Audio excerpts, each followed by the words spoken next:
Patrick Murray back here on Dubuque Super Hits 106 on the Steve Casino Fighting Saints Radio Network.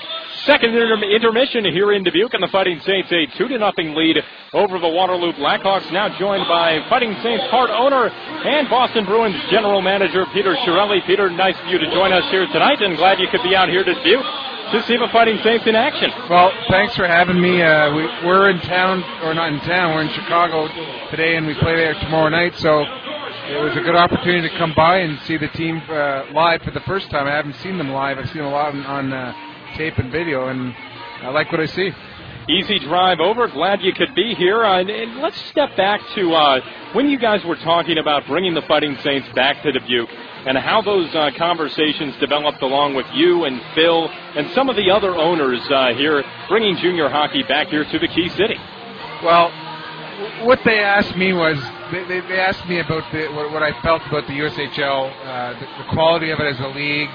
I've seen a lot of games in the USHL. I have a scouting staff who sees a lot of games, so I think we got a pretty good read on the league. And Phil and Brad, they asked certain questions about how strong the league is, the teams in it, what type of league it was. And I feel very strongly about the league, and I communicated that to them, and I really felt every time I saw a game like the attendance was strong at pretty much every arena that I went to. The games were entertaining. The depth of the teams, the depth of the lines of the defensive pairs were deeper than I think a lot of people suspected, which speaks to the quality of the league.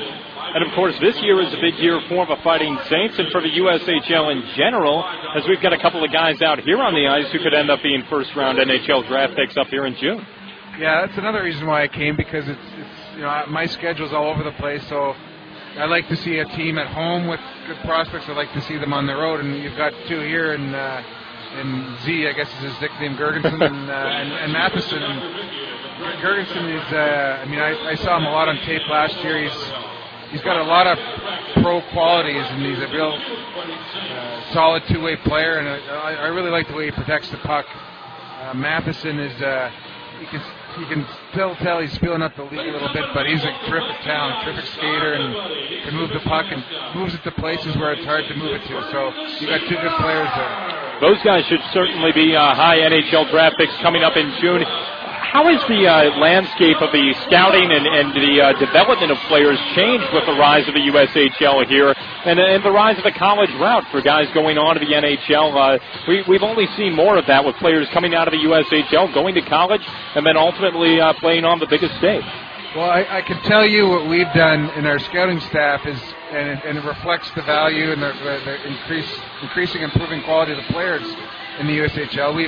We've redirected a lot of our scouting schedules, so to speak, so we make sure that we get increased coverage in the USHL. You have to know the league very well. It's a tough league to cover from a scouting perspective because it's spread across such a wide area. So, if you see a kid just at his home rink, sometimes you see a different player at the away rink. So that's why I think there's a lot of hidden gems in the USHL, and as time goes on, there won't be because they'll be heavily scouted, but I've redirected a lot of our scouts to make sure that we get increased coverage here. We'll hope to see some of these other guys out here on the ice moving on perhaps to certainly college hockey and then eventually the National Hockey League for the Fighting Saints. And as we talk about the NHL, in addition to, of course, your role with the Saints, it's general manager of the Boston Bruins. And tell us a bit about what this summer was like. I see you've got your championship ring on here. Certainly, you want to keep that one close to you when you can wear that now. And it must have been a great summer and a pretty magical year.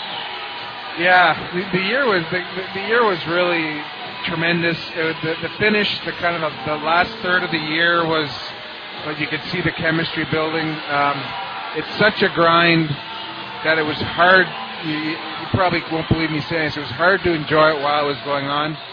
After having won it and look back, that's when you really enjoy it because the games are so pressure packed. We had 3 Game 7s. Summer was short, and it was short, and we're feeling the effects a little bit now. We're kind of in a funk a little bit, our team. It feels like you haven't finished really, and we played our last game on June 15th, and we had the parade on like the 20th, and then there was free agency, then there was arbitration, then our development camp, and we seem to have events all over the place. Great summer. I'm not complaining. It was a very busy summer, though. Well, that's very good, and I'm glad you can be out here and catch up with the Fighting Saints out here, and hopefully we'll see you, if not in Dubuque, somewhere around the league as the season goes along. You'll see me again, definitely, and I'm glad to be on. Thanks very much. Peter Chiarelli, General Manager of the Boston Bruins and Fighting Saints, part owner, joining us here on Dubuque Super Hits 106.